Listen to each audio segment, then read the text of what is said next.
자, 우리가 이 율법과 복음에 대해서 우리 공부를 하고 있는데, 저도 하도 띄엄띄엄 하니까 이렇게 하기 전에 지난주 뭘 했나 하고 다 또 테이프를 한번 들어봐야 이제 그다음에 연결시켜 나간다 말이에요.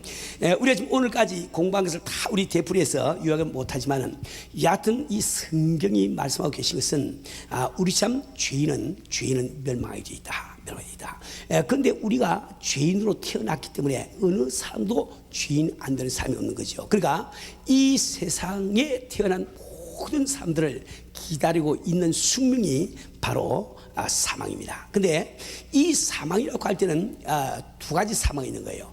첫째로 육체적인 죽음을 첫째 사망이라고 부르고, 그리고 끝나는 게 아닙니다. 그 다음에 육신으로 죽었는데 내가 예수를 믿지 않는 사람들은 반드시 백보자 심판대 앞에서 육신으로 다시 부활을 해가지고, 그때 부활할 때 죽을 때 그 모습대로 부활합니다. 내가 암에 걸려가지고 복수가 이렇게 차서 이렇게 죽었으면 그렇게 복수 참고 모습으로 여러분이 부활한다. 그래서 참 이게 백보자 심판 앞에서 판결을 받게 되는데, 그때 부활한 사람은 어떤 사람도 무죄 판결을 받을 게 없단 말이에요. 그래서 그때 유죄 판결을 받고 영원한 불못에 떨어지게 되는데, 그 불못을 다른 말로 지옥이라, 둘째 사망이라 이렇게 부르는 거예요. 근데 제가 몇 번 말씀드렸지만은 이 지옥이라고 하는 것은 세 가지 특성이 있어. 이 세상에 있는 어떤 고통도 지옥의 고통만 하지는 못한단 말이에요. 이 세상에 어떤 고통보다 더한 고통이 기다리고 있는 것이 바로 지옥입니다. 그뿐만 아니라 지옥은 한 번 들어가면 영원히 나올 수 없는 곳이 지옥입니다. 여러분, 영원히 나오지 못한다, 영원히 나오지 못한다, 이것을 아주 심각하게 생각을 하셔야 되는 거예요. 영원히 나오지 못한단 말이에요. 우리가 정말 사형수가 혹은 종신징역을 받고 감옥에 들어가는 그 사람도 항상 그 마음속에는 소망이 있기 때문에 들어갈 수 있는 거예요. 혹시 내가 사형 집행하기 전날 대통령 특사가 내려서 내가 살아나올 수 있는 길이 있지 않을까, 혹은 또 들어가서 어떻게 탈옥할 수 있는 길이 있지 않을까, 혹은 지진이 나서 감옥의 문이 다 열리고 참 담장이 무너져가지고 도망갈 길이야, 무언가 그 사람이 유행을 바라는 그 희망을 받고 있다 말이야. 그러나 지옥은 한 번 들어가면 영원히 나올 수가 없는 거예요. 아니, 하나님 참 천사들이 지키는 그 참 지옥에서 무슨 재간으로 탈옥을 할 것이며 그에는 특사가 없는 것을 이 성이 분명히 말씀하고 있는 거죠. 그렇지 않습니까? 뿐만 아니라 그 지옥은 한 번 들어가면 영원히 죽지를 않는다 말이에요. 우리가 참 죽을 수만 있다면 10년 후에 혹은 1000년 후에 10,000년 후에 죽을 수만 있다면, 죽고 나면 고통을 느끼지 못하니까 그때를 희망으로 삼고 우리가 지옥 생활을 할 수 있겠지만 영원히 죽지 않는다 말이에요. 그러니까 이러한 무슨 지옥이 없다고 하면은 우리 하나님께서 독생자를 이 땅에 보내지 아니했을 거예요. 그 웬만큼 견디만 하는 곳이면 무엇하려고 하나님이 독생자를 보내셔가지고 우리 대신 십자가를 지고 돌아가셔가지고 그것을 믿음으로 참 지옥 갈 수밖에 없는 우리가 하나님이 계신 천국에서 영원한 나의 시간을 보낼 수 있도록 하기 위해서 좀 원하시겠냐 말이에요.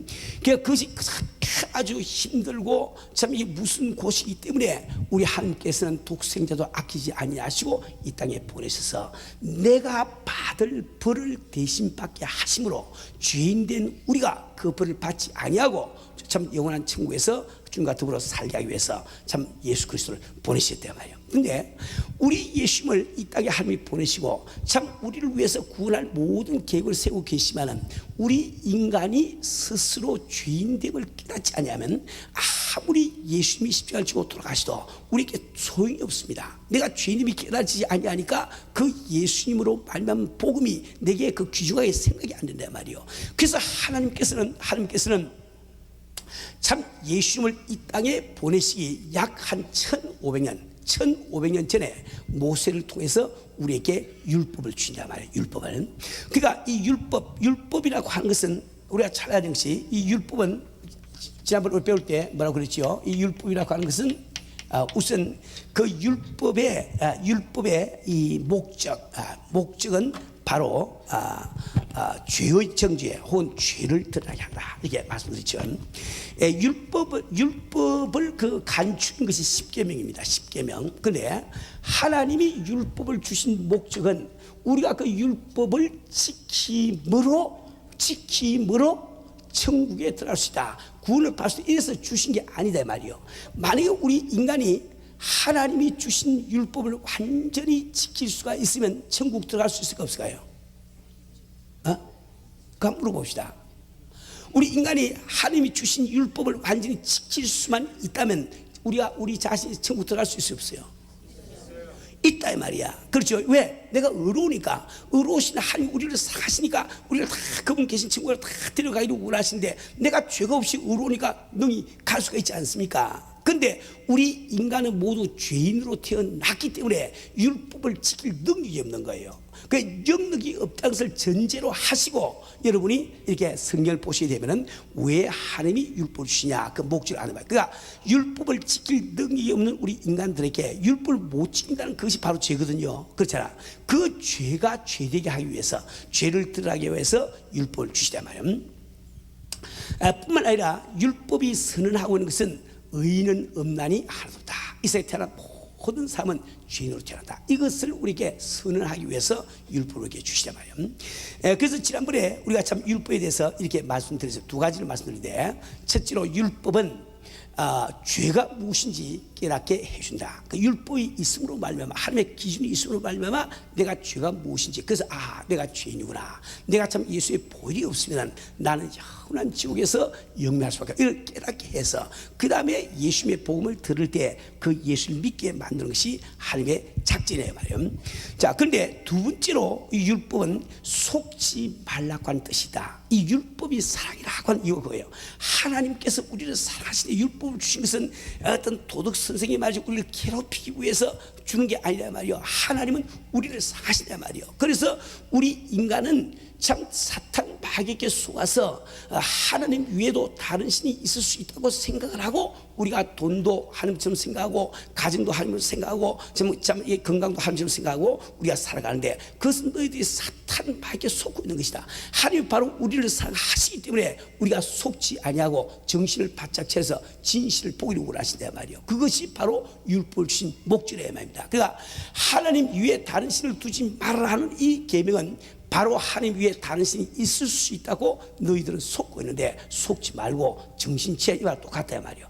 어떤 형상에도 처하지 말라. 이 말씀은 형상이라고 하는 것은 인간이 만든 것이 만든 피조물이 아닌가. 어떻게 그것이 너희를 구원하겠느냐. 그러니까 형상을 가진 것에 처하지 말라. 그걸 경배하지 말라는 거예요. 오직 하나님에게만 경배를 하라고 하는 겁니다. 그 다음에 우리 세 번째로 하나님의 이름을 망령되이 일컫지 말아라. 우리 참 모든 사람들은 사탄마귀에 속아서 하나님께서는 내가 비록 죄를 지어도 나를 불할 능력이 없고 내가 하나님 위해서 좋은 일을 해도 내게 상급 주실 능력이 없다고 생각하기 때문에 우리는 주 앞에 헌신 봉사도 안 하고 또 우리가 죄를 지으면서도 아무 그 두려움이 없이 우리가 지나거든요. 우리는 정말 이게 그 세상을 예수 믿고 살아가면서 우리는 얼마나 참 무슨 죄를 갖고 있는지 모른다 말이에요. 우리가 참 예수 믿고 성령 받은 사람 가운데서 이거 무슨 여자하고 사귀어가지고 아주 조강지처를 갖다가 부리듯이 부리고 가게. 이거 말도 안 되는 얘기예요. 말도 안 되는 얘기예요. 하나님을 두려워하지 않기 때문에 그런 일이 일어나는 거죠.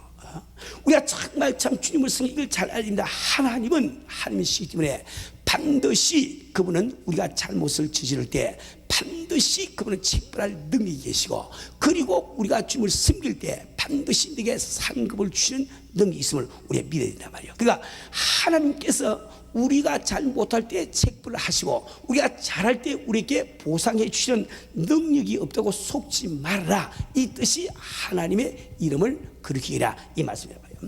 그 제4계명에서 안식일을 거룩히 시키는 것은 무슨 뜻입니까? 우리 인간은 사탄밖에 속아가지고 우리가 하나님 위에 다른 곳에서 자꾸 안식을 차려고 그래요. 여러분 우리 성도들도 마찬가지 않습니까? 여러분들이 지금 하나님으로만 내가 안식을 얻을 수 있다고 하면 왜 우리가 기도를 시키냐 말이요. 왜 주님을 경배하는 일을 시키냐 말이요. 우리가 정말 기도하는 것보다도 소파에 들어 누워서 안식을 구하려고 하니까 기도할 시간에 기도하지 않고 들어 누울 수가 있다 말입니다. 그렇잖아요. 이게 다 속고 있는 거란 말이야. 우리가 실제로 생각해 봅시다. 이건 정말 중요한 문제예요. 정말 모든 사람들이 바라는 것이 다른 것이 아니에요. 마음의 안식입니다. 마음의 안식이요. 근데 그 안식은 오직 내가 주님 앞에 무릎 꿇고 그를 경배하고 찬양할 그때만 내 마음에 참 아름다운 안식인 것이 딴 때는 도무지 안식이 없는 거예요. 절대 없습니다. 절대 없습니다. 그건 여러분 경험 안 해봐도 목사님 말 믿으시고 그대로 행하세요. 난 60년 살아왔으니까 경험이 많을 거 아닙니까? 아무리 딴 거 해봐도 마음에 안식이 없어. 오직 주님 앞에 무릎 꿇고 그분 경배하고 그분께 순종하고 그저 그분 찬양드리고 그럴 때만 마음에 평강이 충만 임한다 말이에요. 우리는 바로 하나님이 지으신 피조물이기 때문에 하나님으로 말미암지 않고는 결코 우리는 안식이 없는 것을 우리가 압니다. 그래서 우리 하나님께서는 너희들은 스스로 안식을 얻을 수 있다고 생각을 하고 나에게 오지 않고 세상 것을 자꾸 취하려고 애를 쓰는데, 내가 일주일은 다 그만두고라도 하루만 정해주겠으니 그날을 한번 그렇게 지켜봐라. 너희들이 그 날을 그렇게 지켜가지고 일을 하지 않고 노동을 신다고 해서 내 마음에 안식이 있는지 없는지 한번 살펴보아라. 없거든 수고하고 부은 짐진자들아 다 내게로 오라. 내가 너희를 쉬게 하리라. 그러니까 하나님께서 우리를 참 이렇게 부르시는 그 음성과 똑같다 말이에요. 그래서 이 율법이라고 하는 것은 첫째로 참 율법이라고 하는 것은 죄를 깨닫게 할 뿐만 아니라 두 번째, 이 율법은 속지 말라고 하는 이런 뜻이 있단 말이에요. 지난 우리 성경 공부에 잠시 설명했지만 이 바리새인들이 바로 예수를 십자가에 못 박아 죽은 것은 그들 생각으로는 저들이 하나님을 대적하기 위해서 악한 마음을 품고 그러지 않았습니다. 자기들 생각이란 말이야. 그들은 하나님을 섬기는 예라고 생각하고 예수를 잡아 죽였단 말이에요. 왜 그럴까? 그들은 이 율법을 오해를 해가지고 이 율법을 지킴으로 말미암아 하나님의 의가 드러나고 구원에 이른다고 잘못 오해를 해버렸기 때문에 예수님이 이 땅에 오셔서 내 이웃을 보고 미워해도 너는 이미 살인했다고 가르칠 때 그들은 자연스럽게 생각하는 거예요. 우리가 참 형제가 믿고 참 죽이고 싶지만은 하나님의 계명 때문에 우리가 죽이지 않고 때리지 않고 참고 사는데, 만약에 예수님의 가르침이 세상에 다 퍼져가지고 까지 그 미워만 해도 살인했다고 할 바에는 누가 참으려고 하는 사람이 있겠냐. 까지 죽어버리고 살인자 말듯이 그렇잖아요. 우리가 가만히 한번 생각해 보자고요. 너희가 마음의 이성을 보고 음욕을 품어도 이미 가늠했느니라. 아니 인간이 건강한 삶의 세상 살아가면서 음욕이 안 생긴 사람이 누가 있나? 생기기는 하지만은 하나님의 의 때문에 그분이 가늠하지 말라고 했으니까 참으면서 우리가 살아가는데, 바리새인들이 말이야, 우리가 아니고 바리새인들이 살아가는데, 만약에 예수님의 말씀이 세상에 다 퍼져서 음욕만 품어도 이미 가늠했다고 인정될 바에는 까지 그 해버리고 듣지 왜 안 하고 듣겠냐 말이야. 그럼 어디에서 하나님의 의를 찾을 수가 있겠는가? 저놈 잡아 죽이자. 그러니까 자기들은 이게 예수를 잡아 죽이면서 그것이 하나님을 위하는 예라고 생각하고 죽인다 말이야. 그러니까 우리가 이게 성경 공부를 잘하고 이 성경을 통해서 삶의 뜻을 잘 알아들은 것은, 이 뜻을 알지 못하면은 여러분들이 내가 주님을 섬긴다고 하면서 오히려 주님께 해로운 일을 한다 말이야. 내가 교회를 섬긴다고 하면서 교회에 오히려 해가 되는 일을 하기가 쉽단 말이에요. 그래서 여러분들이 이 성경을 잘 알고 이렇게 해야 되나요? 자, 근데 우리가 역사적으로 볼 때 여러분들이 이 율법에 대한 잘못된 그 생각, 잘못된 그 개념이 세 가지가 있습니다. 첫째를 율법주의라고 해요. 율법주의. 그 다음에 두 번째로 잘못된 개념에 반율법주의라는 것이 있습니다. 반율법주의. 그 다음에 세 번째가 갈라디아인주의라는 것이에요. 갈라디아인주의. 이것은 다 무슨 말인가 하니까, 율법주의라고 하는 것은 내가 중심에 하나님을 섬기든 존경하든 사랑하든 아무 상관이 없이 밖으로만 율법적으로 어떤 행동을 행하면 되지 않느냐, 이게 생각하는 것이 율법주의예요. 그러니까 우리가 오늘날은 율법주의자가 없다고 생각하면 안 됩니다. 여러분 가운데 정말 예배 드리러 올 때, 참 이렇게 예배 드릴 때 내가 정말 하나님을 기억하고 내 사랑하는 주님 앞에 영광을 돌리고 그분 앞으로 가까이 나가려고 하는 이 참 열망, 그것이 없이 내가 그저 주일날 됐으니까 그 교회 갔다 오고 뭐 이러면 됐지, 뭐 성찬 시간이가 떡 먹고 잔 들었으면 됐지, 이렇게 생각해. 11조 했으니까 됐지, 뭐 새벽기도 나갔으면 됐지. 내 중심이 없이 그렇게 하면 그것이 바로 율법주의란 말이에요. 여러분들이 이 교회를 다니면서 은혜를 못 받는 가장 첫 번째 이유 중에 하나가 율법주의 때문에 못 받는다고요. 내가 중심이 할 것이 하지 않고 밖으로 내가 하는 일을 가지고 신앙생활을 다 됐다고 생각하기 때문에 문제가 생긴단 말이에요. 그렇죠? 그래서 이 율법주의라고 하는 것은 그 대표자가 바로 바리새인들입니다. 바리새인들. 그 반면에 반율법주의라는 게 있거든요. 반율법주의 뭐냐니까 성경 말씀에 이왕의 인간은 율법을 지킬 수가 없고 죄를 지게 되어 있다고 그랬고, 우리 은혜는 예수님의 보혈로 받는 거니까, 구원은 은혜로 받는 거니까, 우리 은혜로 구원을 받고 다스릴 수 없는 육신을 뭘 하고 그걸 다스리고 애를 쓰겠느냐? 그건 내버려 두자. 그건 뭐 나하고 상관이 없는 게, 난 영적으로 구원받고 천국 가는 게 문제니까. 그래서 그러한 그 생각 가운데서 죄를 마음대로 지어도 좋다고 생각하는 것이 반율법주의란 말이에요. 그러니까 이 반율법주의의 그 대표가 바로 그 요한계시록 나오는 니콜라당입니다. 그 니콜라당 이제 그 기원은 우리가 뭐 확실히 모르지만은 그 사람들은 이게 주장할 때 바로 우리가 참 은혜는 구원은 은혜로 우리가 받기 때문에 예수의 보혈에 의지해서 받고, 이 육신은 이렇게 뭡니까? 그 육신 속에 죄의 법이 있으니까 어떻게 할 수 없지 않느냐. 그러니까 아직 뭐 고민하지 말고 죄 지으란 말이야. 그래서 죄를 아주 실컷 짓고 아주 막 즐기고 말이지. 그렇게 하면서 영혼을 구봐서 천국 가지 않느냐. 그런 사람들은 절대로 구원을 못 받는 거예요. 그래서 반율법주의라고 봅니다. 그러면 제일 위험한 거, 지금 현재 우리 교원들에게 제일 위험한 것이 뭐야? 갈라디아인주의. 이게 뭐니까 그 당시에 갈라디아 교회, 유태교에서 넘어온 그 신자들이 와서 그 퍼뜨리고 가르친 거죠. 갈라디아인주의는 뭔가 하니까 주장이 이렇습니다. 우리가 구원은 예수를 믿고 은혜로 받지만, 받은 은혜를 유지하는 것은 율법을 지킴으로만 유지할 수 있다. 율법을 못 지키면 구원을 놓친다고 본다 말이에요.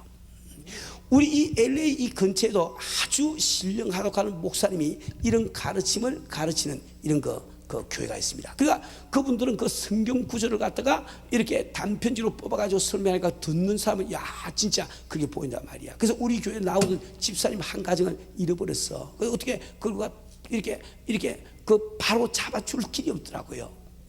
그 성경을 갖다가 이렇게 조각조각을 가지고 그렇게 그걸 해버리면 안 된단 말이야. 그러니까 여러분 이걸 잘 해야 됩니다. 율법에 대해서 꼭 기억할 때 율법주의, 그다음에 반율법주의, 그다음에 갈라디아주의, 이것은 잘못된 거란 말이에요. 그러면은 여러분이 다시 한번 이 율법에 대해서 다시 나중에 또 설명드리지만은, 그러면은 우리는 율법에 대해서 어떤 마음을 가져야 된단 말인고? 율법주의도 안 돼. 반율법주의도 안 돼. 아니 갈라디아인주의도 안 돼. 그럼 뭘 도대체 어떻게 믿으라는 말인고? 우리가 이게 생각이 참 쉽지요. 여러분 이게 잘해. 율법이라고 하는 것은 이것은 인간의 사실 하나님의 뜻이다 말이에요. 하나님의 뜻이다 말이에요. 그죠? 그러니까 우리가 구원을 받고 하나님을 아버지로 모셨으면 우리는 아버지의 뜻을 존중해야 됩니까? 안 해야 됩니까? 존중해야지요. 그래서 우리가 계명을 지켜야 된단 말이에요. 근데 우리가 계명을 지키고 애를 쓰는 것은 율법주의자와 무엇이 다른 거? 율법주의자들은 예수의 보혈이 아니라 이 계명을 지킴으로 구원을 받을 수 있다고 생각하고, 율법을 지키는 것이 구원의 조건이라고 생각하고 율법을 지키고 애를 쓰는 것이요. 우리 믿는 성도들은 은혜를 받고 나니까 너무 감사해서 내가 그분의 뜻대로 살려고 부르짖고 기도하면서 노력하고 애를 쓰는 거지. 이게 완전히 다르지 않습니까? 그렇죠? 우리는 하나님을 사랑하기 때문에 그분의 뜻을 행하기를 원하는 것이고, 율법주의자들은 이 구원을 받는 길이라고 생각하고 율법을 행하려고 애를 쓴단 말이에요. 무슨 말이죠? 이걸 좀 잘 아십니다.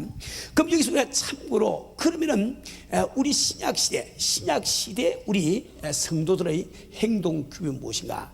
율법이라고 하는 것은 바로 우리 인간이 어떻게 살아야 된다, 어떻게 행해야 된다, 우리의 행동 규범을 나타내는데, 우리 신약시대에 살고 있는 우리 성도들을 향한 그러면은 이 행동 규범이 무엇인가? 이것이 생긴단 말이에요. 여러분 지금 누가 성경을 한번 찾아가지고 한번 읽어보세요. 고린도전서 6장 12절 한번 읽어보세요. 고린도전서 6장 12절. 고린도전서 6장 12절. 모든 것이 내게 가하나 다 유익한 것이 아니요 모든 것이 내게 가하나 내가 아무에게든지 지혜를 받지 아니하리라. 예, 아멘. 그 다음에 고린도전서 10장 23절 말씀으로 또 찾아보세요. 모든 것이 가하나 모든 것이 유익한 것이 아니요 모든 것이 가하나 모든 것이 덕을 세우는 것이 아니고. 예, 아멘. 모든 것이 가하나, 이게 보세요. 이거 잘 들으세요. 모든 것이 가하나, 가한데 그 다음에 뭐라고 그랬어요?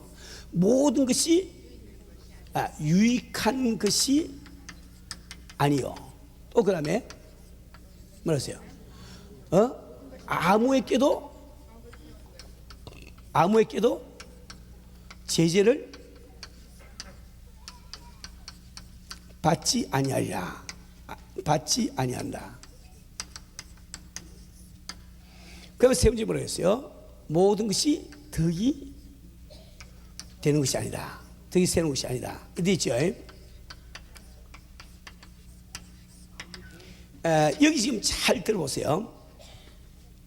자, 여기 지금 모든 것이 가다 이 말은 무슨 말인가 하니까 구약 시대에 사는 사람들은 내가 어떻게 하는 것이 가냐 불가냐, 즉 합법적이나 비합법적이냐 이걸 따지면서 살았단 말이에요. 근데 그들이 합법적이고 비합법적이라고 하는 것은 무엇이 기준이 되어 있습니까? 율법이 기준이 되어 있죠.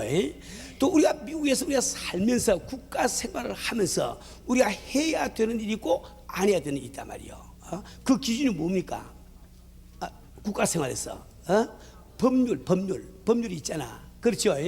우리 국가 생활을 떠나서 인간 사회적으로 볼 때 우리가 해야 되는 일이 있고 안 해야 되는 일이 있단 말이에요. 그건 무엇입니까? 무엇이 기준입니까? 도덕이라는 게 있단 말이에요. 그러니까 우리는 뭐든지 기준이 있어야만 할 일과 안 할 일이 구분이 되거든요. 그런데 이 성경 말씀은 우리 예수의 피로 씻음 받은 우리 성도들은 모든 것이 가다는 거예요. 무엇이 가다는 거야. 무엇이 합법적이란 말이에요. 왜 그렇습니까? 지금 네가 불법이라 이 말은 불법이라는 뜻이 뭘까요? 불법이란 말은 이것이 죄라는 뜻이에요. 죄. 그렇죠? 불법은 죄라는 것이요. 그런데 죄가 우리에게 미치는 영향이 뭡니까? 죄가 우리에게 미치는 영향이 뭐냐 말이야. 우리를 지옥으로 가게 하는 거란 말이에요. 죄라고 하는 것이 우리 인간에게 미치는 영향은 우리를 지옥으로 가게 하는 거란 말이에요. 그런데 예수님께서 우리의 죄를 짊어지시고 그분이 이미 피를 흘렸죠. 내 죄를 감당해 버렸죠. 그러니까 우리가 복음을 진실 때에 아는 사람은 내가 이제 모든 것이 다 가해졌다고 해서 이걸 거기서부터 출발이 돼야 되는 거예요. 출발이. 아시세요? 그러니까 지금 요 말씀만 가지고 다 우리 그대로 철저하게 한번 해석을 한번 해봅니다. 그러면은 우리가 예수 믿는 사람이 담배를 피우는 것이 옳다는 거요, 그러다는 거, 요것만 가지고, 옳습니까? 옳다는 거요, 가다 말이야. 아니 예수 믿는다고 왜 담배를 못 피워? 한 대 쫙 피워도 멋있게 말이야. 지금 무엇이 가다 이 말은 예수 믿고 난 다음에도 참 반주 한 잔 차 하는 거 이거 괜찮다는 거예요? 안 괜찮다는 거예요? 괜찮아요? 안 괜찮아요? 괜찮다 이 말이야. 내가 예수를 믿을 때 주일날 예배 안 보고 저 골프치러 가도 괜찮다는 게 안 괜찮다는 거예요. 아니 이것만 가지고 이것만 보라고요. 괜찮다 이 말이요. 우리가 여러분 이걸 잘 알아야 됩니다. 이건 철저하게 복음을 이해하시고 성령의 인도하심을 바르고 하면 바로 우리가 모든 것이 우리에게 가해졌다. 모든 것을 우리가 자유함을 입었다. 그 십자가에 우리 주님의 보이는 능력을 완전히 알아야 됩니다. 거기서부터 출발이 되지 않으면 안 된단 말이에요. 아시죠? 그러니까 우리는 지금 담배를 피우는 것이 이것이 지금 죄가 되기 때문에 안 피우는 게 아닙니다. 내가 술 안 마시는 게 그거 마셔가지고 지옥 가기 때문에 안 마시는 것이 아니다 말이요. 무슨 말인지 알겠어요? 그런데 이 신약 성경 말씀하시기를 무엇이 가다고 해서 그런데 무엇이 유익한 것이 아니지 않느냐. 무슨 뜻입니까? 다 가지만 해도 괜찮아. 예수님이 이미 우리 죄를 짊어지고 십자가를 지셨으니까 우리 자음을 받았는데 하나님이 허락하신 귀한 그 인생 그 시간을 가지고 왜 유익하지 못한 일을 하겠냐 말이요. 그런데 우리에게 가장 유익한 것은 뭡니까? 무엇이 유익한 걸까? 성도들에게 그것은 그리스도의 심판대 앞에 섰을 때 상급 받을 수 있는 것이 그게 유익하단 말이야. 무슨 말이세요? 그러니까 내가 담배를 피운다고 지옥 가는 것도 아니요. 그 담배를 피우는 것이 하나님의 뜻에 어긋난 것이 아니, 이런 뜻이 아닙니다. 제가 말씀드리기를 요 죄라고 하는 것은 그 결과가 우리를 지옥으로 끌고 가는 거란 말이에요. 그 내가 예수 믿는 사람이 담배를 피운다고 해서 지옥 가는 게 아니야. 내가 예수 믿는 사람이 술을 마신다고 해서 지옥 가는 게 아니야. 그래서 가다고 말씀하시네 말이요. 그러나 아무리 가다고 할지라도 내게 유익하지 않는 일을 왜 하겠느냐. 그러니까 그 주님께서 주신 시간 가지고 나는 오직 그리스도의 심판에 섰을 때 상급 받을 그 일만 해야 되겠다. 해야 된다. 이것이 지금 사도 바울의 말씀이라고요. 그다음에 두 번째로 아무에게도 제재를 받지 아니한다. 이때 아무에게도 하는 것은 그 어떤 것에도 이런 뜻이 있습니다. 그러니까 지금 아무에게도 하니까 anybody, 우리가 사람을 생각이 쉬운데 원문에 보면 이것이 anything 혹은 any 이렇게 돼요. anything 혹은 any. 그러니까 내가 예수님께서 십자가를 치고 다 전부 다 자유롭게 하시는데 골프 치는 것이 왜 나쁘냐 이 말이야. 왜 나쁘냐. 그래서 주일날도 골프 예배를 못 보고 골프 안 치고 가면 안 돼. 그럼 그 사람은 골프의 제재를 받고 있는 사람이죠. 그렇죠? 여러분 이걸 잘 알아야 돼. 목사님이 지금 주중에 운동 삼아서 다 가서 골프 한번 치면 그 죄가 될까 안 될까? 죄가 안 됩니다. 골프 치는 목사님 뭐 그러지 마세요. 근데 왜 지혜롭지 못하게 그 아까운 시간에 성도들 위해서 기도해야 되고 말씀 봐야 되고 전도해야 될 사람이 왜 골프장에 가서 그거 하고 있냐 말이야. 어리석은 거지. 그렇죠? 그러니까 그게 나쁘다는 뜻이 아니야. 그러니까 여러분들이 골프 치러 가세요. 괜찮아요. 골프 치세요. 다 하라 말이야. 근데 골프 때문에 전도도 못하고 전도할 사람인데 골프 칠 약속을 전도를 못해. 그럼 벌써 당신은 골프의 제재를 받고 있단 말이야. 그렇죠? 이 골프 토너먼트가 있으니까 오늘 1부 예배 보고 빨리 나가야 되겠다. 그 다음 골프에 벌써 제재를 받고 있는 거예요. 그러니까 우리가 아무리 내게 가르쳤지만은 그 어떤 것도 내가 제재를 받아서는 안 되겠다. 오늘 이거 참 여러분 주의해야 됩니다. 여러분 오늘 보세요. 여러분들이 이걸 참 잘 알아야 돼. 이거 잘못 또 알면은 엉뚱한 또 들어가십시오. 교회, 목사. 여러분, 교회는 주님의 몸이지요. 그렇죠? 주님의 몸이지요. 그러니까 내가 교회를 섬기지 아니하고 주님을 섬길 길이 있습니까? 없습니까? 없어요. 교회를 섬기지 아니하고 주님을 섬길 길이 없단 말이요. 자, 목사가 있으면 목사는 하나님의 선지자와 같은 것이요. 그러니까 우리 교회에서 우리 성도들에게 목사님이 위임권이 최고의 위임권이 되어 있죠. 그러니까 내가 목사님에게 순종을 하지 않고 주 앞에 순종할 길이 있을까요? 없을까요? 없다 말이요. 있을 수가 없다 말이요. 그런데 알아야 되는 것은 교회는 어디까지나 주님을 섬기는 수단이지 교회가 주님 아닙니다. 은혜 교회가 주님이 아니다 말이요. 목사는 어디까지나 주님 앞에 순종할 수 있는 도구에 불과하지, 수단에 불과하지. 목사가 뭐 예수야? 목사가 주님 아니거든요. 그렇죠? 근데 오늘 우리 한국 교회에서 제일 위험한 것은 우리 목사님들이 목회를 편하게 하시기 위해서 성도들에게 마치 교회가 주님인 것처럼 주임을 시킨단 말이야. 목사가 주임인 것처럼 주임을 시키려. 그러니까 교인들이 교회 제재를 받습니다. 그 교회에 충성하기 위해서 주님의 뜻하고 어긋난 일도 한다 이 말이야. 목사가 지금 목회를 편하게 하기 위해서 목사를 갖다가 주님처럼 주입을 시켜놓으니까 성도들이 목사님을 수단으로 알고 그 한 것이 아니고 목사에게 제재를 받아버려. 목사님 기분 나빠. 그 목사님 잘해주고 다 좋은 것이, 그러나 목사님 주님이 아니지 않냐 말이요. 무슨 얘기겠어요? 우리는 어떤 것도 제재를 받으면 안 돼. 근데 왜 우리가 제재를 받지 말아야 되느냐? 그 이유가 있다고요. 내가 돈은 좋은 거예요. 가다의 말, 모든 것이 가다 그래서 돈도 모든 소리 들어가 있지. 그렇죠? 돈은 가한 건데 내가 돈의 제재를 받으니까 예수님이 십자가를 짐으로 말미암아 가게 만들어준 다른 모든 것들이 내게는 불가하게 되어버리지 않냐. 돈만 간 거지, 그죠? 돈의 제재를 받으니까. 그죠? 그러니까 안 된다 말이야. 뿐만 아니라 내가 돈의 제재를 받으니까 누구의 제재를 못 받습니까? 주님의 제재를 못 받는다 말이야. 그럼 술 한 잔 마신 게 어때? 하고 촥 마시고 그 사람이 예수의 제재를 못 받는다 말이야. 그러니까 여러분 찾아야 되는 것은 우리는 모든 것이 가다는 그 바탕 위에서 우리가 자유함을 갖고 그 다음에 우리가 일을 하되 무엇을 하되 내가 주님 앞에 가서 상급 받는데 도움되는 일만 내가 하자. 그죠? 또 그 다음에 내가 하나님께 다 가게 해주시면 그 어떤 것에도 내가 그 제시를 받지 않겠단 말이야.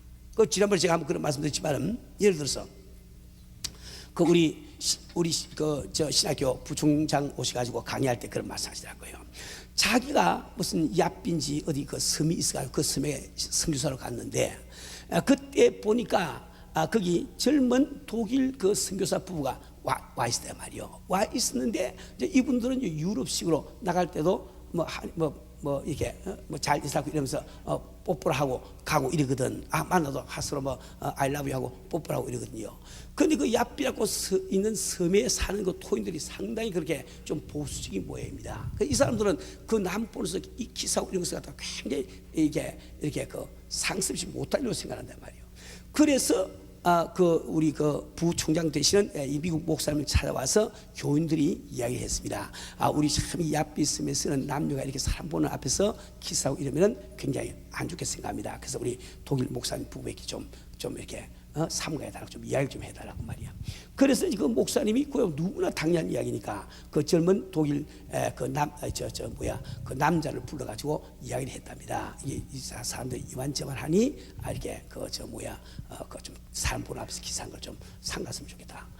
그때 그 독일 목사님 젊은 목사님이 화를 펄컥 내면서 아니 내가 내 아내와 기사한 것이 왜 나쁘냐 말이야. 아니 내가 딴 여자하고 키스한 것이 아니고 내 아내와 사랑을 표시한 게 왜 나쁘냐 말이야.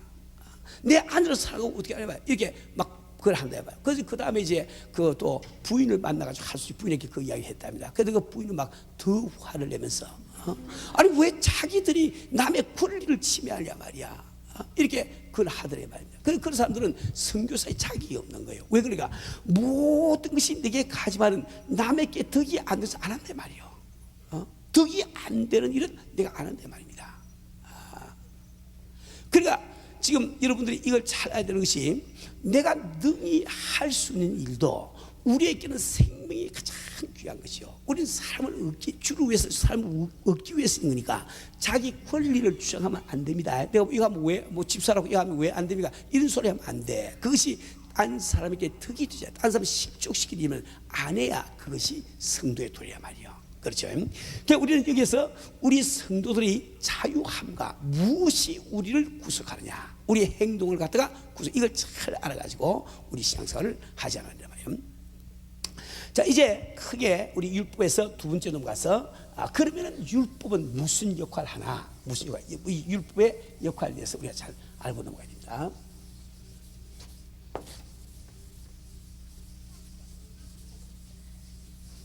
자, 우리 성도에게 다시 한번 물어봅시다. 우리 그 신약 시대에 사는 우리 그 성도님들도 행동 규범, 뭘 해서는 안 되고 해도 되고 하는 그 기준이 있어야 되겠는데 뭐라고 그랬어요? 우리는 첫째 제일 전제가 뭐라고 그랬어요? 모든 것이 가다. 그래서 출발하세요. 뭐 주일날 햄버거 사 먹어서 안 되는 게 아니야. 괜찮아. 근데 그러나 우리가 그렇다고 해서 다 하는 것이 아니고 우리가 가려야 되는 것인데 제일 첫째 뭐라고 그랬어요? 유익한 일만 하거라. 그 유익한 것은 뭐라고 그랬어요? 천국 가서 상급 받는데 도움되는 일. 두 번째 뭐라고 그랬어요? 아무에게도 제재를 받지 아니한다. 제재를 받아버리면 예수님의 제재를 못 받으니까. 세 번째 뭐라고 그랬어요? 덕이 되지 않는 일 안 해봐. 아무리 내가 할 권리가 있고 옳게 생각이 돼도 덕이 안 되면 안 한다. 이것이 우리 성도들의 신약시대 성도들이 가져야 되는 이런 거 기준이란 말이에요. 자, 그럼 우리가 크게 비분을 와서 율법의 역할,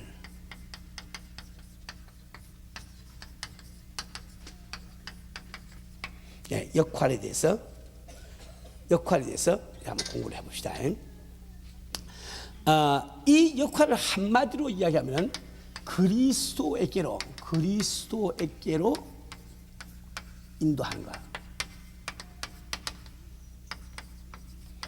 예, 이 율법이 하는 역할은 바로 우리들, 죄인된 우리를 그리스도에게로 인도하는 일을 하는 말이에요.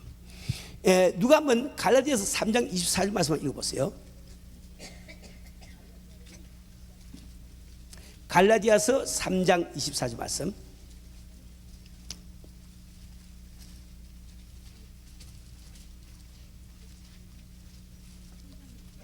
믿음이 오기 전에 우리가 율법 아래 매인 바 되고 계시된 믿음의 때까지 갇혔느니라. 갈라디아서 3장 24절이에요.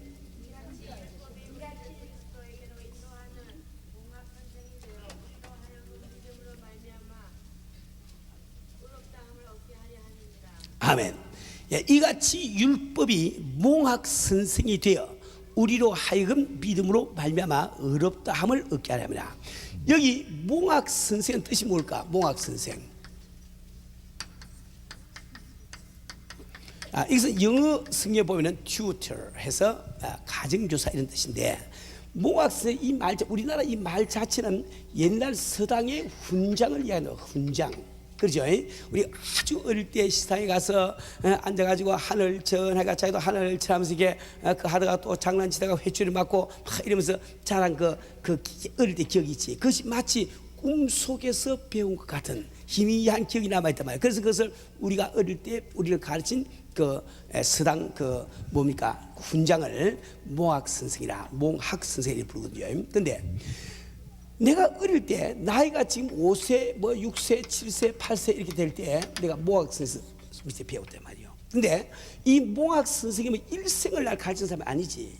그죠? 나를 성인되게 만들기 위해서 어릴 때 요 성인되게 만들기 위한 하나의 다리와 같다 말이에요. 그러니까 율법이라는 것도 그와 똑같아서 우리를 그리스도께로 인도하는 그런 역할을 하고 있다 이런 뜻입니다.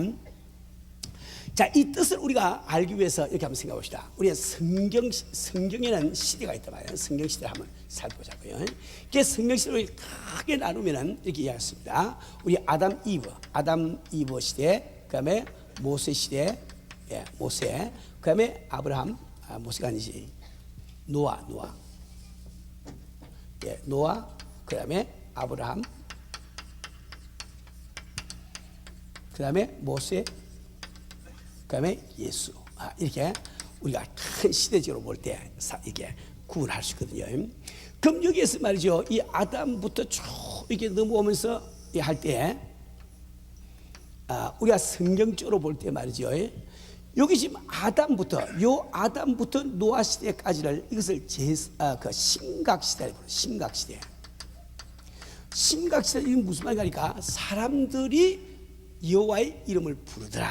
그러니까 어떤 절대자가 있다는 것을 자각하는 이런 시대였대 말이요. 그러니까 이때는 어떤 계시도 하나님부터 인간에게 임하지 않았습니다. 그래서 사람들이 그 여호와의 이름을 그냥 부르더라. 하나님의 이름을 부르더라. 초월자가 있구나 하고 그렇게 했단 말이에요. 그 다음에 노아 시대에 비로소 제사법이라는 것이 계시가 돼서 노아는 방주에서 나와서 제사를 지낸 말이에요. 이때에서 있을 제사시대. 그러니까 이 제사시대는 그냥 아무 뜻도 모르고, 저는 딴 계시가 없으니까 아무 뜻도 모르고 하나님 누군지도 알지 못하고 그냥 그저 제사만 올린 거야. 제사만 드린다 말이요. 그렇게 하다가 모세에게 와서 이때 아브람 이거 어떻게 된 거야? 심각 시대, 예? 요 아브람 요때, 요 아브람 요 때는 아브람 빼버리고, 예, 모세까지 와서 요 심각 시대예요. 심각 시대 아니고 제사 시대. 그러면 모세가 옴으로 말미암아 여기서 율법 줘서 이것을 율법 시대고 율법 시대. 그리고 예수님 이하를 이게 은혜 시대에 부르죠. 은혜 시대. 그러니까 성경 전체를 우리가 시대적으로 구분하면 심각 시대가 있고, 그다음에 제사 시대가 있고, 그다음에 율법 시대가 있고, 그다음에 은혜 시대가 있단 말이에요. 그렇죠? 그래서 이게 교회도 말이죠. 교회도 심각 시대 교회가 있어. 이 교회 가운데도 말이야.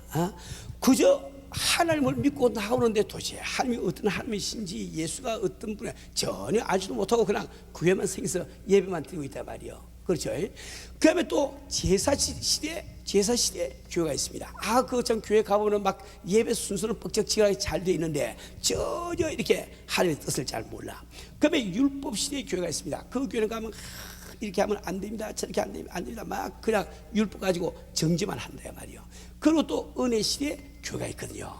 은혜 시대 교회는 아까 제가 말씀대로 모든 것이 가나 무엇이 내게 유익한 것이 아니요 내가 아무개도 제재를 받지 아니하고 또 덕이 뒤장서 내가 안 한다.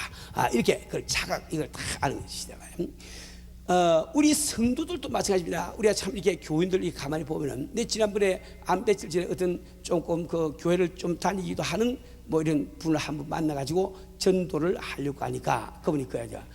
목사님, 저도 하나님의 존재는 한 번도 의심해 본 적이 없습니다. 그 소련 같은 데 가서 이렇게 이게 전도해봐도 그런 말 하신 분들이 의외로 많아요. 교회를 안 다니면서 제가 하나님의 존재는 부인하지 않습니다. 예, 존재를 부인하지 않는 그 사람은 신각시대 교인이라. 그렇죠. 신각시대 교인이라. 그렇죠. 예, 근데 교회를 열심히 다녀서 예배는 아주 신실하게 드립니다. 뭐 11주도 하고 정말 다 하는데 도대체 뭐 하나님의 뜻이 무엇인지 인간이 어떻게 구원을 받는 건지 전혀 관심이 없어. 그냥 예배만 드리고 안 드리면 그저 찝찝하고 말이야. 드리면 안심되고 이런 사람도 있거든. 그런 사람을 제사시대 교인이라 이렇게 부르는 거예요. 다 어떤 사람은 율법 시대 교인이 돼가지고 아주 그 법조문 따지듯이 승리 하나 따고 안 하려고 막 애를 쓰고 말이지. 요 율법 시대 사람들은 특징이 뭔가니까 남을 비판을 잘해요.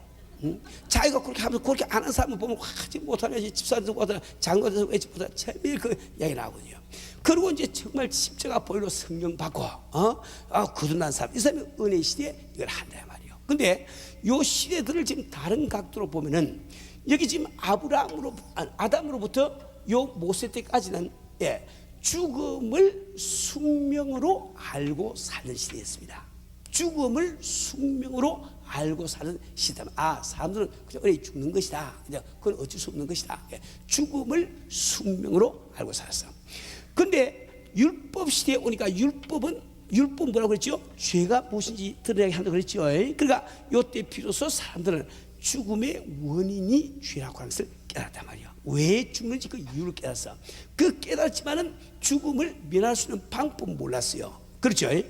그러니까 그 다음에 이 은혜시대라고 하는 것은 이것은 바로 죽음의 원인을 해결하는 시대라 이렇게 보면 된단 말이에요. 그래서 이 율법이라고 하는 것은 바로 우리를 그리스도께로 인도하는 것이다. 이게 이 율법 시대를 거쳐가지고 이제 은혜시대로 넘어가는 것이요. 이렇게 설명을 해드린 거예요. 자, 그 다음에 우리가 예를 들어서 이제 그 두 번째로 율법은 인간으로 하여금 죄인임을 깨닫고 그리스도께로 나가게 한다. 이것이 율법의 역할이란 말이에요.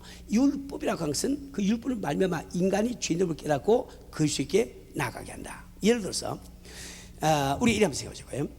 성경 말씀에 보니까 요한의 이야기, 세례 요한이 이야기하는데 그 세례 요한을 율법의 마침이라고 그랬죠. 율법의 마침.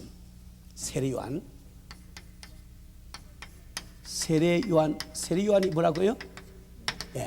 율법의 마침이다. 율법의 마침.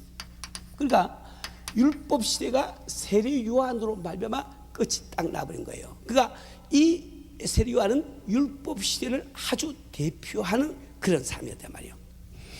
그래서 여러분들이 누가복음 16장 16절 말씀 보면은 율법과 선지자는 요한의 때까지니 그 후부터는 하나님 나라의 복음이 전파되어 사람마다 그로 침하리라. 율법과 선지자는 요한의 때까지니 그 요한이 율법 시대의 마지막을 기록하고 있다 말이죠. 그런데 율법의 마침인 요한이 한 일이 무엇일까? 세례 요한은 이 땅에 왜 왔습니까? 무엇하러 왔어요? 우리 사람들에게 예수를 소개하기 위해서 왔다고요. 이분이 바로 예수입니다. 이분이 바로 그리스도다. 그것을 증거하기 위해서 오신 것이 바로 세례 요한이에요. 그런데 그 예수를 증거하기 위해서 오신 세례 요한이 하신 일이 뭡니까? 뭐랬죠? 요단강에서 세례 베푸는 일을 했단 말이에요. 그러니까 예수님을 사람들에게 소개하기 위해서 오신 세례 요한이 요단강에서 세례 베푸는 일을 했단 말이에요. 근데 요한이 베푼 세례는 무슨 세례일까? 죄의 씻음을 받는 세례입니까? 죄의 씻음을 못 받는 세례입니까? 에? 받을까요? 못 받을까요?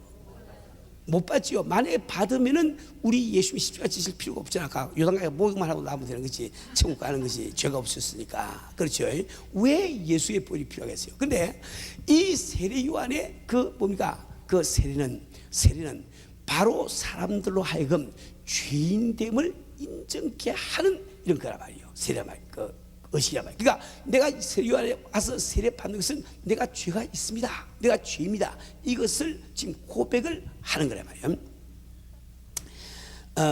그래서 다시 말하면 세상 사람들이 죄인임을 깨닫고 인정해야 하는 것, 이것이 바로 세례 요한이 세례 베푼 목적이란 말이에요. 그런데 여러분들이 성경에 보면 이런 말씀이 나옵니다. 마태복음 3장 7절 8절 말씀 보면은 제가 바로 읽어드리기 시간이 없으니까, 요한이 많은 사두개인들과 바리새인이 세례 베푸는 데 오는 것을 보고 이르되, 이 독사의 자식들아, 누가 너희를 가르쳐 임박한 진노를 피하라 하느냐. 그러므로 회개에 합당한 열매를 맺고 속으로 아브라함이 우리의 조상이라고 생각지 말라. 내가 너에게 이르노니 하나님이 능히 이 돌들로도 아브라함의 자손이 되게 하시리라. 세례 요한이 세례를 주는데 지금 사두개인들과 바리새인들이 세례를 받으러 온단 말이에요. 그런데 세례를 베푸는 사람은 세례를 주지 않고 이 독사의 자식들아, 얼마나 그 아주 무참한 이야기란 말이에요. 왜 세례 요한은 그 바리새인들과 사두개인에게 독사의 자식들아 하고 야단을 치냐 말이에요. 그러니까 이 사람들은 스스로 죄인됨을 깨닫고 내가 죄인이기 때문에 세례를 받아야 되겠다, 이래서 나온 것이 아니고, 자기들은 너무나 종교적이고 아주 거룩한 사람들이기 때문에 참 세례 요한 같은 별찮은 사람이 세례를 주는데도 겸손하게 내가 와서 세례 받아준다, 사람이 그걸 보여주기 위해서 세례 받은 거예요. 무지 않겠어요? 우리가 똑같이 무슨 안수를 받을 때도 그럴 수가 있죠. 내가 정말 은혜를 사먹 은혜 받고서 안수 받는 사람이 있는가 하면은, 어떤 사람은 목사님 와서 안수를 하시니까 그럼 내가 겸손하게 안수를 받아야지. 그거 사두개나 똑같은 사람들이야. 그거 하나님 그거 참 싫어하신다고요. 그러니까 여기 회개의 열매를 맺고 오라, 이 말은 내 자신이 참 이게 이렇게 죄인이라는 것을 인정을 하고 그 사실 때문에 세례를 받아, 이 말하고 똑같은 말이에요. 그렇죠? 우리 성도는 우리 마태복음 3장에 보면은 세례 요한은 바로 주의 길을 예비하고 그 첩경을 평탄케 하기 위해서 오신 분이에요. 그러니까 여기 지금 우리 인간이 있고 여기 우리 예수님이 계시면은, 이 사이 죄인된 우리 인간과 우리 예수님 사이에 길이 있어야 예수님이 올 거 아닙니까? 그래 첩경을 예비하고 길을 평탄하게 위해서 온다 한 말이 그런 뜻이야 말이에요. 그런데 그 세례 요한이 와서 한 일이 뭡니까? 죄인됨을 인정케 했단 말이야. 그러니까 우리가 죄인됨을 인정할 때 예수님을 만나는 이유가 바로 거기 있는 거예요. 내가 죄인됨을 인정할 때에 내가 예수를 만나는 이유가 바로 있단 말이야. 그러니까 여러분 가운데 아직도 성령 못 받은 사람이 있으면, 내가 구체적으로 개인적으로 내가 지금 은혜를 못 받은 사람이 있으면, 여러분들의 지금 문제는 자기가 스스로 죄인됨을 깨닫지 못해. 한 번도 죄인됨을 느끼지 않아. 내 죄인이지요. 그건 머리로 하는 겁니다. 내 심정으로 죄인됨을 느끼지 않기 때문에. 그 여러분들이 기도할 때 그 죄인됨을 느끼기 위해서 그건 반드시 성령께서 감동을 주셔야 느껴지는데, 그 감동을 받기 위해서는 잘 기억하세요. 여러분들이 도덕적으로라도 지은 죄가 있을 거야. 도덕적으로라도 지은 죄, 아직 하나님의 말씀 몰라서 깊은 것은 몰라도 도덕적으로도 지은 죄가 있을 거 아닙니까? 국민학교 다닐 때 괜히 애들 이렇게 못 살게 군 것 그지? 신부름 가서 사오면서 좀 떼가지고 사탕 사먹은 거, 쟤들 다 있거든. 학교 다니는 칸닝구 아는 사람 있나 여기? 칸닝구 한 거 큰 죄가 없잖아. 다 죄가 있어요. 근데 여러분이 참 철저하게 그 도덕적인 죄라도 주 앞에 내놓고, 주여 내가 이걸 정말 잘못했어. 언제 이렇게 했는지 참 잘못했어. 나를 용서해 주세요. 이렇게 한번 기도를 해보세요. 여러분 그 기도를 몇 번 하지 않아서 성령님의 감동이 임하십니다. 그럼 내가 평소에 죄라고 생각하지 않던 것들이 그냥 죄가 쫙 그냥 나오면서 내가 막 회개가 된다고요. 그때가 성령님이 임하시고 예수를 만나는 시임을 여러분 잘 아셔야 됩니다. 우리 성도들, 예수의 한 가지만 우리가 더 하고 넘어갑시다. 그러면 세례 요한이 주는 세례는 사람으로 하여금 죄인됨을 인정케 하는, 인정케 하는 하나의 그 세례인데 말이죠. 왜 예수님이 이 땅에 오셔서 그분이 세례를 받아야 되냐 말이에요. 예수님 죄가 없는 분 아닙니까? 그분 어려운 분 아닙니까? 그렇죠. 왜 예수님이 세례 요한에게 세례를 받아야 되냐 말이에요. 그때 예수님이 세례 요한에게 딱 올 때 그 세례 요한이 뭐라고 이야기했습니까? 뭐라고 그랬어요? 뭐라고 그랬지요? 예. 그러니까 이 지금 세례 요한이 아니 어떻게 당신이 내게 세례를 받으러 갑니까? 당신 나보다 더 크신 분이 아닙니까? 하고 이야기를 한다고요. 그때 우리 예수님이 하신 말씀이 마태복음 3장 15절 말씀 보면 예수께서 대답하여 가라사대 이제 허락하라. 우리가 이와 같이 하여 모든 의를 이루는 것이 합당하니라 하신데 이에 요한이 허락한지라. 예, 모든 의를 이루는 것이 합당하라. 의, 하나님의 의. 요 하나님의 의는 다른 것이 아닙니다. 죄인된 우리 인간을 구원하는 것이 하나님의 의다 말이요. 무슨 알겠어요? 근데 그 의를 이루려고 하니까 예수님이 세상 죄를 짊어지시고 자기 자신이 죄인이 안 되면은 십자가 지고 돌아갈 수가 없지 않습니까? 그렇죠? 그래서 우리 예수님은 죄가 없는 분이시지만 우리와 아이덴티파이, 즉 우리 죄를 자기 자신이 짊으시고 자기가 십자가 돌아가시기 위해서 자기가 죄인이 일부러 된다 말이요. 그래서 세례를 받는 이유가 바로 거기다 말이요. 아시죠? 우리 사는 우리 성도 여러분, 오늘 제가 시간이 많이 가서 또 더 이상 설명 못하지만 여러분들이 이걸 잘 아셔야 돼요. 우리가 정말 하나님과 더불어 우리가 교제하는가, 하나님과 일대의 교제가 가능한가, 아주 친밀한 교제를 하는가, 하나님을 만날 수 있는 이 모든 것은 회개로만 되는 거예요. 회개로만. 그래서 이 회개는 얼마나 중요한지 모릅니다. 그래서 여러분들이 정말 세상을 살아가면서 무슨 참 성령을 아무리 참 뜨겁게 받아도 죄를 안 지을 수가 없는 거예요. 이 성령 분명히 우리 육신 속에 죄라고 하는 법이 있다고 그래서 법이라는 뜻이 뭐니까 모든 사람이 구속을 받는다는 거예요. 그러니까 죄를 안 지을 사람이 없는 거예요. 우리 육신을 갖고 있는 동안에는 완전 성결이 있을 수가 없는 거예요. 그래서 우리가 감사한 것은 그 죄를 자복하고 회개하면 저분이 미쁘시고 어로서 내 모든 죄를 사하시고 우리를 불에서 건져주시단 말이에요. 그러니까 내가 그분 앞에 회개만 하면은 그분의 보혈이 나를 씻겨 주시니까 내가 오늘도 주님과 더불어 교제할 수 있는 참 권세를 자격을 갖는다 말이에요. 근데 여러분들이 되게 이렇게 기도할 때 우리 교회에서는 참 이게 그게 참 대단히 이게 좋은 편입니다. 좋은 편인데 많은 교회에서 이 장로님이 나와서 대표 기도를 하실 때 그냥 그저 우리가 뭐 알게 모르게 죄를 지어서 용서해 줘. 그것을 끝나버리고 봐라. 그러면은 항상 사람들이 죄 짓는 그러니까 나한테는 나를 그러니까 죄를 용서해 주시는 예수님의 보혈이 더 귀한 것이 아니고 내가 지은 죄가 항상 더 크게 보입니다. 더 위대하게 보인단 말이야. 그래서 자꾸 마음속에 우리가 성도들이 죄의식에서 벗어날 수 없는 거예요. 그냥 죄인이다. 근데 이 성경 말씀 죄인인 건 틀림없어. 죄인이기 때문에 예수님이 십자가에 피를 흘려주지 않았냐 말이야.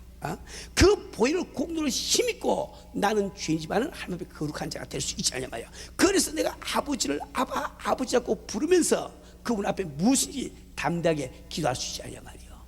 이걸 잘해야 됩니다. 지금 현재 우리가 정말 주님께서 우리를 축복하시고 병도 고쳐주시고 영적한 기쁨도 주시고 다 하기를 원하시는데 왜 우리가 수요 기도까지 나와서 이 땅바닥에 앉아가지고 이게 무슨 고생이야? 이 짓을 해가면서 왜 그래 못 받고 돌아가냐 말이요. 아니 여기 지금 안 믿으시는 분도 몇 분 계시지만은 대부분 우리 어린 교회들은 다 믿는 우리 주님이 병도 고쳐주시고 정말 이 시간 주님 우리와 함께 하시고 그분이 내게 평강과 기쁨을 주기를 원하시고 내 사업을 축복하기를 원하시고 다 우리 그 믿고 있다고요. 믿고 있다 말이야. 근데 문제는 왜 믿고 있는데도 그것이 내게 나타나지 않냐. 그 열매를 내가 다 먹을 수가 없냐 말이요. 그 근본적인 우리는 무엇인가 말이요. 그것은 우리가 지은 죄 때문에 그렇습니다. 우리가 지은 죄 때문에 그렇다니까. 우리가 자꾸 내가 알게 모르게 지은 죄가 진짜 있으니까. 그 오늘도 내가 뭐 엉뚱한 소리 했지요. 뭐 게으름 불리지요. 남 험담했지요. 미워했지요. 아마 꼭 무슨 뭐 여자들하고 저 호텔 방에 들어가서 잠자야 그 죄인가? 그렇지 않습니까? 그러니까 이런 죄 때문에 내가 양심에 자꾸 갇히게 된다고요. 그래서 내가 믿고 교회를 나왔지만은 그 의식에서는 내가 이런 죄가 있는데, 주님이 내 죄를 이 죄가 있는데 내 기도를 들으실까?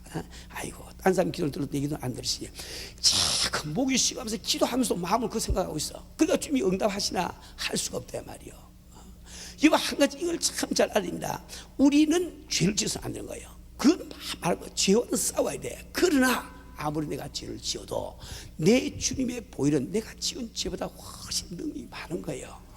우리는 내가 지은 죄를 믿는 사람들이 아니고 주님이 훨씬 보혈을 믿는 사람들이다. 그러니까 오늘 내가 생활 가운데 무슨 죄가 있고 주 앞에 불충성했다 할지라도 내가 오늘 주 앞에 나와서 주를 의지하기 때문에 그분의 보혈이 나를 지켜서 나를 의롭게 해주시다, 이걸 믿고 구할 때 그때 능력이 임하고 병고침을 받고 축복이 임하고 이게 다 역사가 일어나는 거예요. 우리 사는 우리 성도 여러분, 오늘 우리는 우리 기억하시고 우리 주 앞에 마지막 우리 기도할 때에 우리 주님의 보혈의 능력을 믿으시고 우리 같이 우리 기도하기를 바랍니다.